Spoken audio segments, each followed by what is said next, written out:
The new iPad Pro doesn't just feature a bigger screen and 4 speakers, it also contains a new smart connector, which is featured on Apple's new keyboard.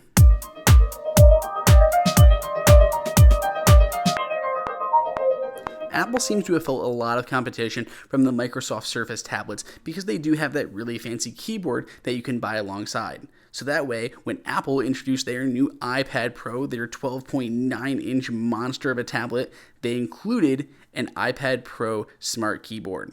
Now that includes using the new smart connector on the iPad itself.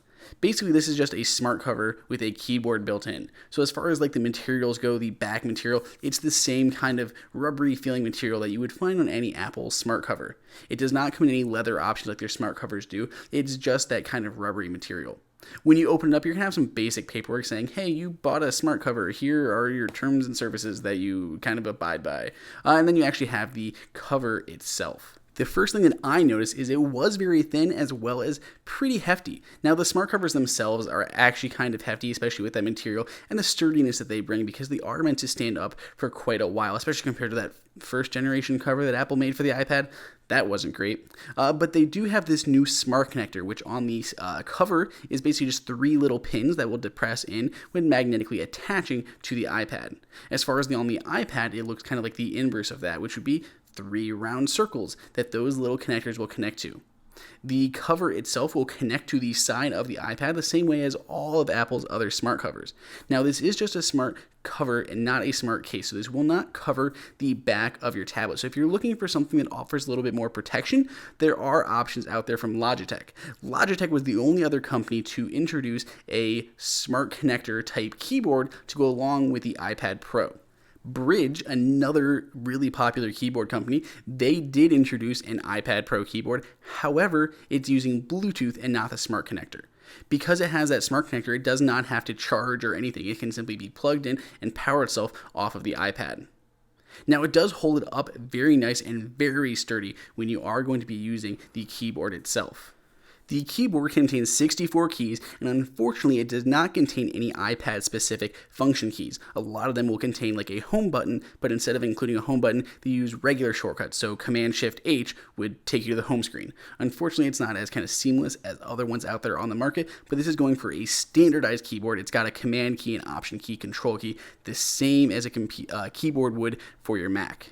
Now the keys are actually really cool. They're super slim and the material on the top is waterproof and spill-proof and stain-proof. And it's kind of like slightly rigid, and that rigidity is what actually is the spring on the keyboard, the keys themselves. So there doesn't have to be any mechanism underneath to make them spring back up. It's literally just that kind of rigid material that they have covering the top. So they're completely seamless, so it'll be protected if you do spill anything on it. Now, I really do actually enjoy using a keyboard on the iPad Pro because iOS 9 added a ton of new keyboard shortcuts for pretty much most applications out there, and it made it really useful. It's also really great for watching movies or TV shows because the new iPad has 4 really loud speakers, especially compared to the iPad Air. Now, those 4 speakers allow you to watch a movie like Alice in Wonderland and really crank it up and hear full surround sound. Now, it can be displayed in 2 different ways. You could have the keyboard out in front like this, or you can actually wrap it around the back and have nothing in the front, which is a more seamless viewing experience.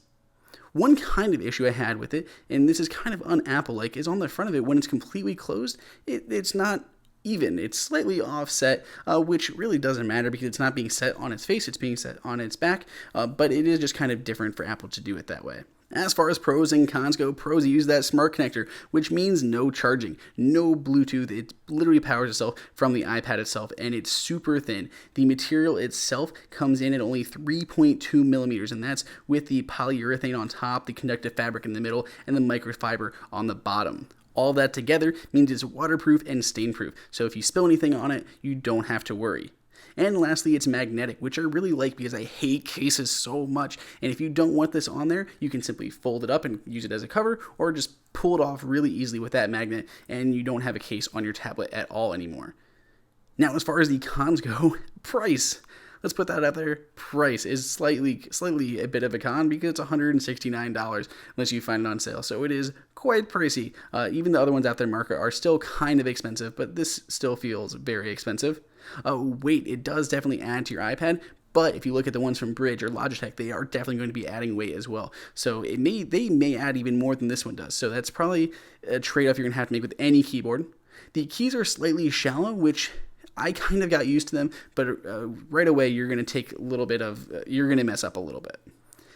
There are no function keys, so there is no home button or volume buttons or any of the other kind of dedicated buttons that you would expect on some of the other keyboards out there in the market. There is no back protection for your iPad itself, so if you're looking to something to actually cover your iPad, it's not there, and the front of it is slightly offset, which is a little bit of a bummer. Now, if you have any other questions, throw them up in the comments. Please subscribe, give us a thumbs up, add MAO Magic to your Apple newsfeed, and check out our website, maomagic.com. Other than that, I'll see you next time.